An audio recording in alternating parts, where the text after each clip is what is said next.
सांपों की खेती करके कैसे कमा रहे हैं लोग करोड़ों रुपए।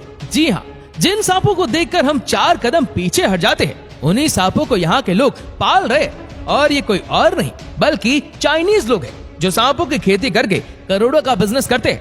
अब ये कैसे होता है और क्यों होता है और किस लिए चाइना के लोग ऐसा करते हैं, चलिए जानते हैं। दोस्तों, चाइना के एक हिस्से में 52 गाँव के लोगों ने सांपों की खेती करके इतना पैसा कमाया है जितना आप सोच भी नहीं सकते। गांव में रहने वाले लोगों का मुख्य स्रोत स्नैक फार्मिंग है, जिसकी वजह से इस गांव को स्नैक विलेज के नाम से भी जाना जाता है। पूरी दुनिया में सांपों की खेती के लिए मशहूर इस गांव में आपको लगभग हर घर में सांपों की खेती करने वाले लोग देखने को मिल जाएंगे। ये लोग घरों में भर भर के सांप रखते हैं। इस गांव की आबादी लगभग 1000 है और यहाँ रहने वाला हर शख्स औसतन करीबन 30,000 सांपों को पालता है। इससे आप अंदाजा लगा सकते हैं कि यहाँ पर हर साल करीब करोड़ों की संख्या में सांपों की खेती की जाती है। अब अगर आप सोच रहे हैं कि यहाँ पर केवल दिखावटी सांप होते हैं जिनके अंदर जहर बिल्कुल भी नहीं होता, ये बहुत बड़ी गलतफहमी है, क्योंकि यहाँ पर पाले जाने वाले सांपों में एक से बढ़कर एक खतरनाक सांप मौजूद है। फिर चाहे वो एक टांग से 20 लोगों को ढेर कर देने वाला कोबरा हो या फिर अपने जहर से लोगों को मिनटों में पागल कर देने वाले पाइथन और पाइपर सांप हो।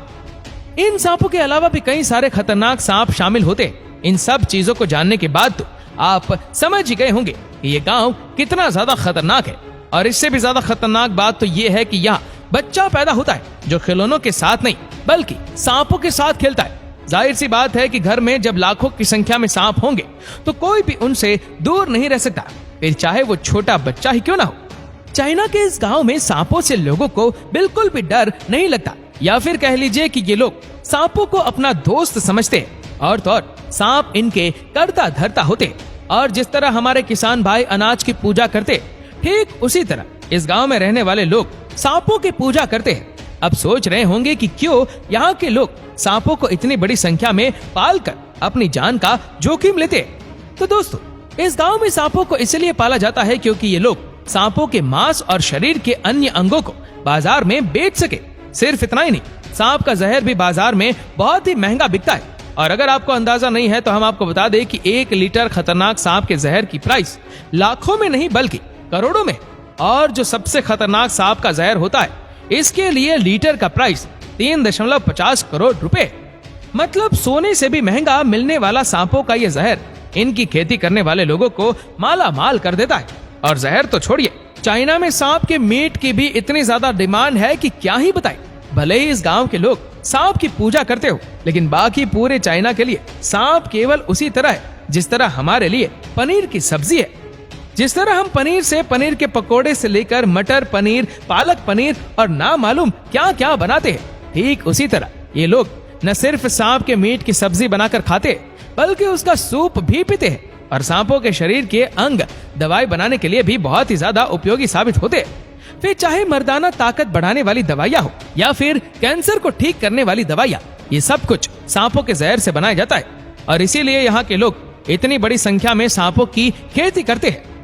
चाइना के इस गांव में 1-2 नहीं बल्कि पूरे 100 स्नैक फार्म्स है। लकड़ी और शीशे के बक्सों में इन सांपों को पाला जाता है। जब सांपों के बच्चे अंडों से निकलकर बड़े हो जाते हैं तो उन्हें एक जगह से दूसरी जगह ले जाने के लिए प्लास्टिक के थैलों का प्रयोग किया जाता है। सांपों को बूचड़ खाने ले जाने से पहले इनके जहर को निकाला जाता है और फिर इनका सर काट दिया जाता है। जब सांप का सिर काटने के बाद वो मर जाते तो उनका मीट निकालकर अलग कर दिया जाता है और फिर चमड़े को अलग करके धूप में सुखाया जाता है। दोस्तों, जहाँ इन सांपों के मीट का प्रयोग खाने और दवा बनाने के काम आता है, तो वहीं सांप के चमड़े का इस्तेमाल बैग या फिर बेल्ट वगैरह बनाने में किया जाता है। इतना कुछ जानने के बाद आपके दिमाग में यह जरूर चल रहा होगा कि आखिर यहाँ पर इस गांव के लोगों को स्नैक फार्मिंग का आइडिया आया कहाँ से। तो कुछ सालों पहले इस गांव में यांग होंगचेंग नाम का एक किसान रहता था।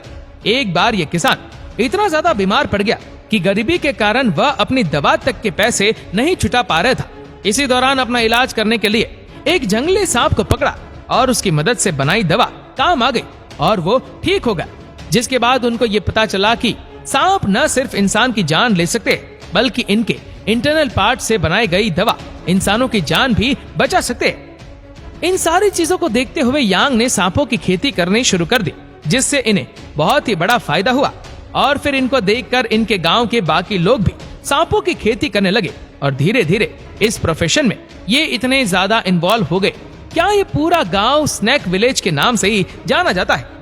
वैसे तो यहाँ के लोग सांपों से नहीं डरते, लेकिन एक सांप है जिससे इन्हें डर लगता है और वो है 5 स्टेप स्नैक। अब सांप के ऐसे नाम के पीछे की वजह बहुत डरावनी है, क्योंकि जिस किसी को भी ये सांप काट लेता है वो केवल 5 कदम ही आगे बढ़ पाता है और फिर उसके बाद इस सांप की मौत हो जाती है। इस सांप की कीमत बाजार में बहुत ही ज्यादा है, क्योंकि इसका जहर बहुत ही ज्यादा तेज है। इस तरह के सांपों को पालने के लिए विशेष तौर पर जिन पेड़ों की जरूरत पड़ती है उन पेड़ों को यहाँ पे उगाया जाता है और इन्हीं पेड़ों पर ये सांप अपनी जिंदगी गुजारते हैं।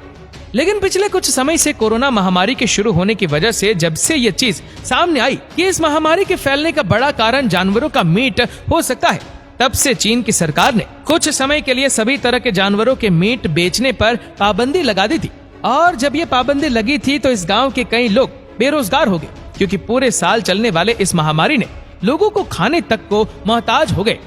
हजारों लोगों की जनसंख्या वाले इस गांव के अधिकतर लोग पैसों की तंगी की वजह से बेहाल थे, क्योंकि उन्हें सांपों की खेती के अलावा और कुछ नहीं आता था और सरकार ने जानवरों के मीट के कारोबार को पूरी तरह से बंद करवा दिया था।